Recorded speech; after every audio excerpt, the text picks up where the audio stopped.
I hate to break it to you, but regular good old potatoes are one of the worst things you can eat because they're a nightshade vegetable. Some of the worst sources of nightshades there are.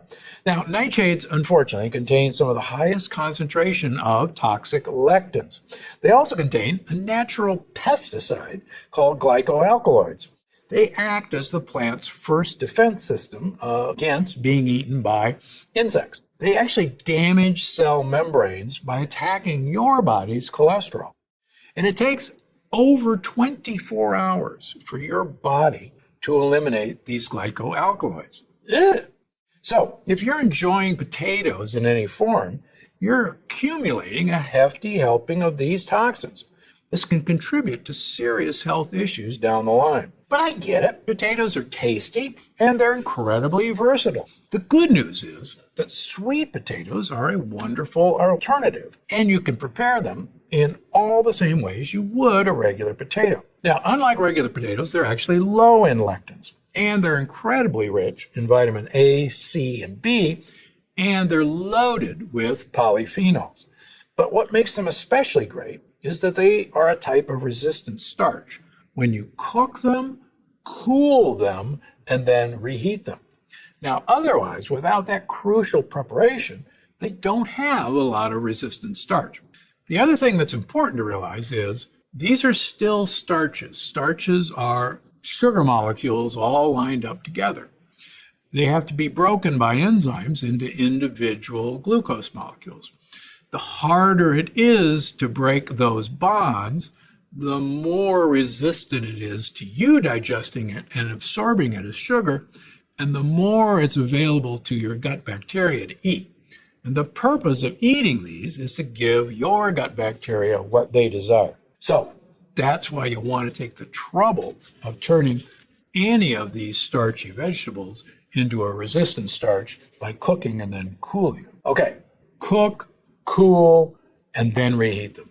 That's what gives them the resistant starch. Now, interestingly enough, the Okinawans, some of the longest lived people in the world, and the Catawbans, that group of long-lived people in Papua New Guinea, eat a diet very high in resistant starches. The Okinawans, 85% of their diet is the purple sweet potato. Now, why is that so important? Well, the purple sweet potato is loaded with anthocyanins and polyphenols. That gives it its purple color.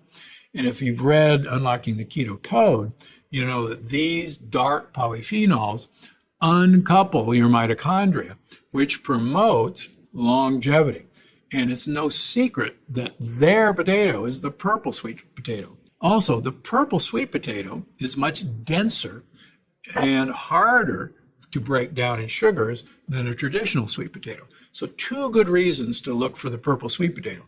The good news is it's now readily available in most grocery stores. Now, just a word of note. The more the plant material remains in its original form, whole, if you will, the more resistant it will be to digestion, and as such, more usable for your gut buddies. So a yam that's cooked, cooled, and reheated is going to be much more resistant than, say, sweet potato flour or even sweet potato pasta, because you've made it easier for your digestive enzymes to attack those string of sugar molecules. And that's true with most foods. The more we eat these starches in their original form, with the addition of cooking it, cooling it, and then reheating, the much better it's going to be for you. And remember, our great-great-grandparents only ate these starches in their original form.